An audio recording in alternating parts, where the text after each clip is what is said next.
ndagira ngo duhe umwanya korali Hoziyana idufashe mu mwanya wo guhimbaza Imana mu ndirimbo yaduteguriye uyu munsi.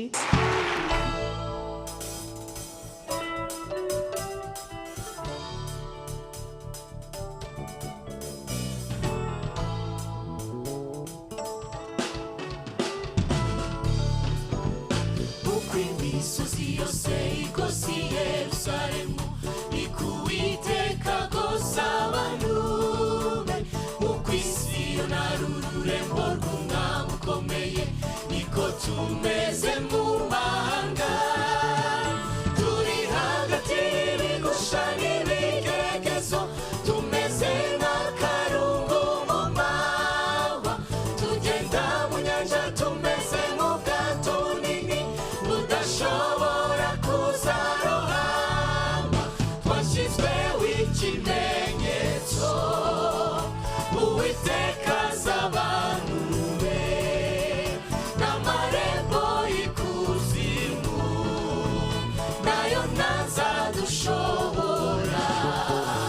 twashyizweho ikimenyetso Uwiteka z'abantu be n'amarembo y'ikuzimu nayo ntazadushobora hahirwa umuntu utoranya ukanamwiyegereza akaguma mu bigari byawe abasore b'imigenda bazagenda baruhe abasore bazananirwa ariko abizeye izina ryawe mwami Uwiteka bazagenda ntibazacogora bazagurukisha amababa yabo bakomeze bazagenda ntibazarambirwa yemwe banyarwanda mwese nimusingize Uwiteka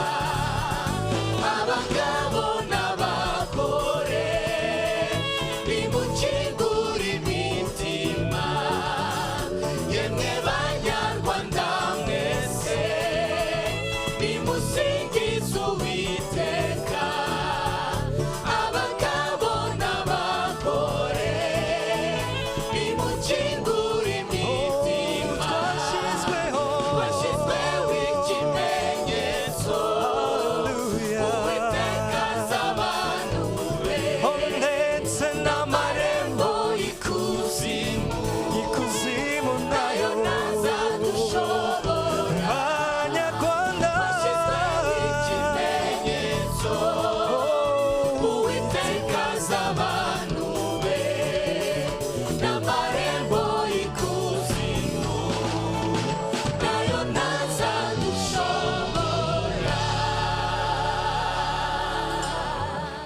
Kuri uyu munsi Abanyarwanda dufatanyije n'umwanditsi wa Zaburi y'126 wavuze ngo Uwiteka yadukoreye ibikomeye natwe turishimye. Dufite impamvu yo gushimira Imana kuko mu myaka 30 ishize u Rwanda rwari mu icuraburindi rikabije ryagejeje kuri jenoside yakorewe Abatutsi mu 1994. Ariko uyu munsi ijambo u Rwanda ntabwo rigisobanura urupfu, ihezwa, ubupfubyi, ubwicanyi cyangwa amakimbirane. Ubu ijambo u Rwanda risobanura kuzuka, agaciro, ibigwi, ijabo, kudaheranwa, ubutwari, kwigira ndetse n'ibindi byinshi. Muri make u Rwanda ni igisobanuro cy'ubuhamya bushya.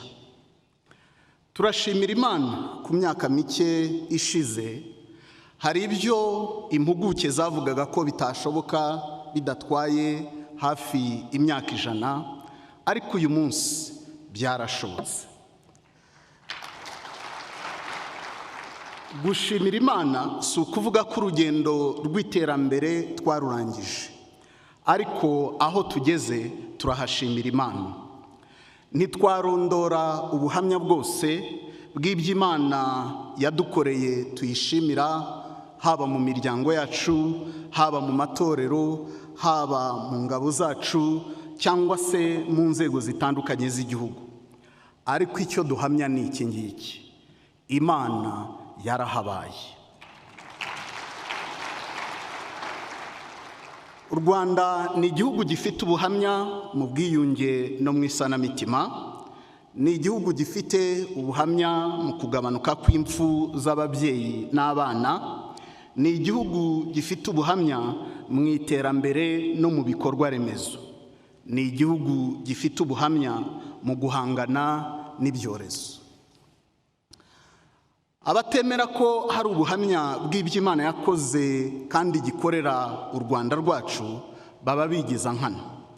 Abo nabo ubwabo barabizi ko Imana yavugwaga ko itaha yirirwa ahandi igataha mu Rwanda, ubu isigaye irutuyemo kandi ikoresha, rwose tuyishimire, kandi ikoresha ubuyobozi bwiza bwacu mu kubaka iki gihugu. Ntabarambiye, munyemerere mbasabe dukomere Imana yacu amashyi tuyishimira ku byo yakoze kandi yatugiriye neza.